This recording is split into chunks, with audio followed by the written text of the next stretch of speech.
Hello guys, in today's video I talk about how to fix Messenger, also delete messages problem. So the answer is easy, just go to the settings and then scroll down to the apps section and then go to the search and search Messenger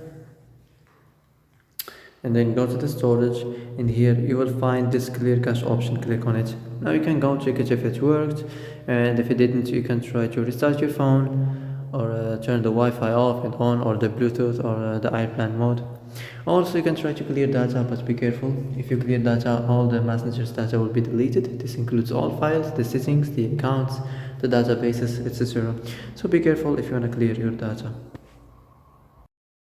So that's it for today's video. I hope this is the answer you've been looking for.